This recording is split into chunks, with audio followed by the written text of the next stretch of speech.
Sa aking worst weeks talaga.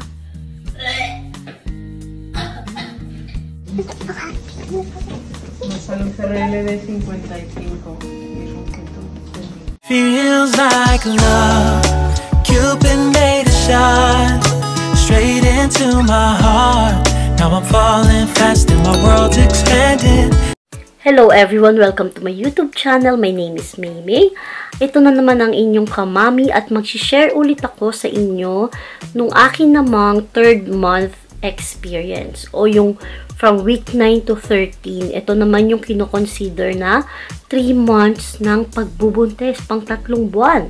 Kaya ito, alam niyo, isa ito sa aking worst weeks talaga. Ito talaga yung isa sa hirap na hirap ako during my first pregnancy sa panganay ko, tapos itong sa bunso. Pareho silang hirap na hirap ako, pero itong pangalawang baby ko, sobrang hirap na hirap ako. Akala ko noon sa panganay ko ay sobrang hirap na yon, kasi talagang yon, whole day morning sickness. Hindi dapat ang morning sickness, hindi pinapangala ng morning sickness eh. Sa tingin ko, all day, night, morning sickness yan. Kasi katulad ko, kapag minalas-malas ka talaga na ganon, talaga ang lakas talaga ng hormones ko nung mga panahon na to. Sobra talaga yung pagsusuka ko. Alam niyo, tignan niyo, pawis na pawis ako. Kasi summer na nga dito sa Spain ngayon. Yung pagbuntis talagang pawisin, mainit yung katawan. Totoo pala yun. So, yun na nga. Hirap na hirap ako dito kasi ito, meron akong guide para hindi ako mawala at masabi ko talaga sa inyo yung mga experiences ko. So, from week 9, grabe yung pagsusuka at hilo. Week 10, nahihilo ako, nasusuka all day, lalo na sa gabi. Hirap akong kumain talaga. And also, ang dami kong ayaw kainin. Lalo na nga yung isda. Hindi rin ako makakain ng tawag dito, yung mga basta kahit anong malansa, parang ayoko talaga. Hindi ako makainom ng coffee. Kasi ang caffeine naman, ito pwede niyong itanong sa OB. Disclaimer, hindi ako doktor. Ito lang yung sinabi sa akin ng OB ko na 200 mg below ng caffeine is okay naman pagdating sa pagbubuntis. Or pwede kang uminom ng kape basta within sa limit. And again guys, itanong nyo sa mga OB ninyo kasi baka mamaya meron kayong hypertension or may mga chronic condition kayo or medication na kailangan ninyong itanong sa doktor kung ano ba talaga yung mga bawal at hindi. Pero yun nga, may aversion ako sa coffee. Ayoko ng kape nung first trimester talaga. Yung week 10 ko is sobra akong constipated. Hirap ako mag-poops. Sorry kung may kumakain. Yun, hihirapan ako mag-poops nito. And also, medyo nagsusumpong-sumpong yung headache. Sumasakit-sakit yung ulo ko. Week 11, bumalik na naman yung matitinding pagsusuka ko. Pero actually, hindi naman nawala. Pero ito, mas matindi.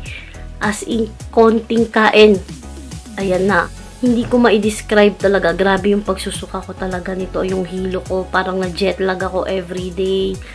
Kahit anong gawin ko talaga, hirap na hirap talaga ako. And then, yung fatigue ko, sumasakit yung ulo ko. Mahilig ako mag-nap nito, tulog ako ng tulog. Pero minsan yung pagkatapos ko yung pagkagising ko after siesta, sumasakit talaga yung ulo ko. Ito nakalagay sa week 12 ko, heartburn, may headache ako, nagsusuka pa rin ako, bloated, nahihilo.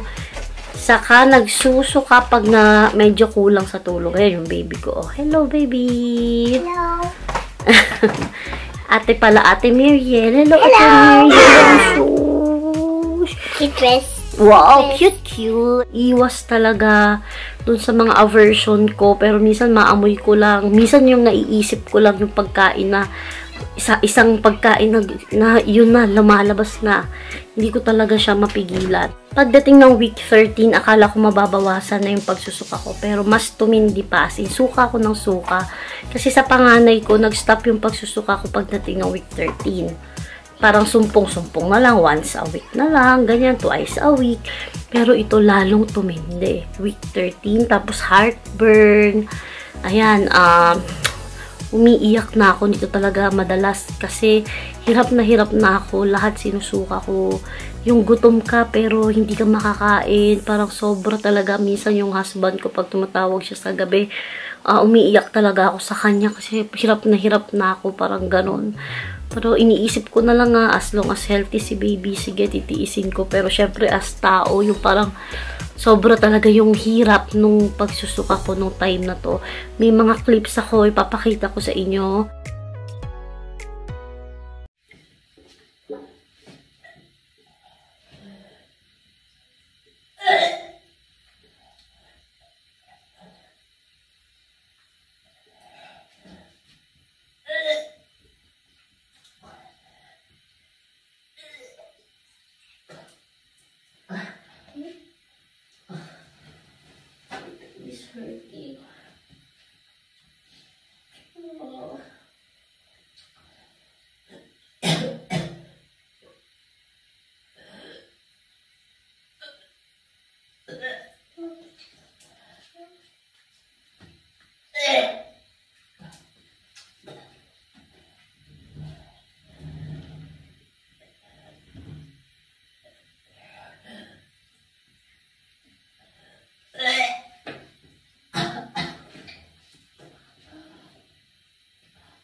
Thank you, baby.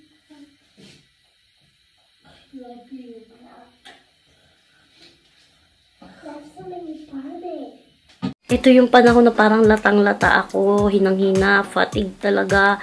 Sa umaga, ang sakit ng breast ko, yung boobs ko talagang super sakit siya, parang puputok na yung ganong level na hindi mo pwedeng dikitan. Ito pala, actually buong pregnancy ko to bago pa nag-positive. Ay, nung nag-4th week na, doon nag-start yung sore breast ko. Pero ito yung week 13, sobrang sakit na niya.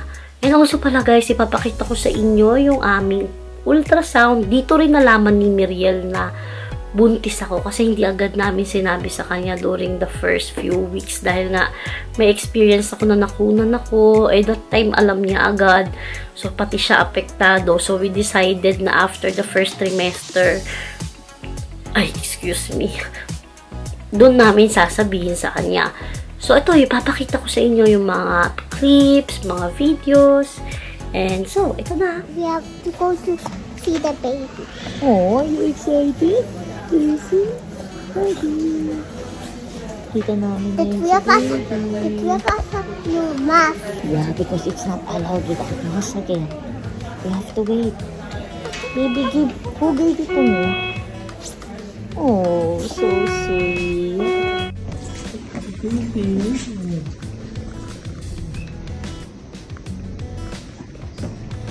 Además, vamos para hacer un CRL.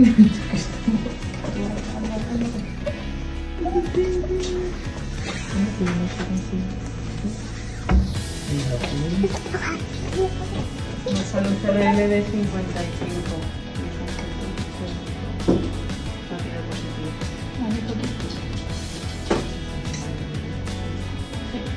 Sí, yo lo he visto mucho.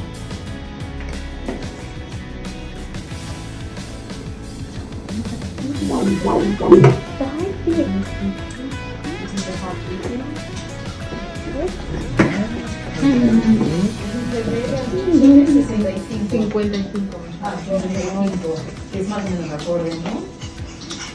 Si te pongo el... Es que si no voy a mirar las tablas. Por eso no lo... ¿Cómo se mueve? Dati video mo yung mga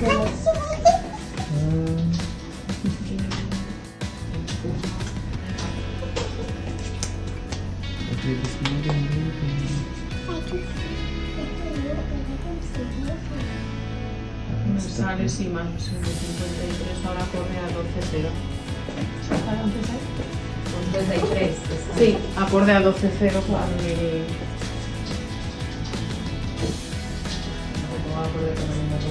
Sí. Sí. Por eso está perfecto. baby is moving. Yeah. Mira, Baby's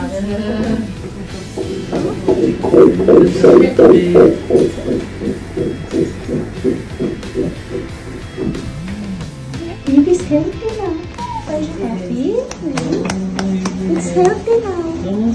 Actually, ngayon ay 32 weeks na ako habang ginagawa ko tong video na to.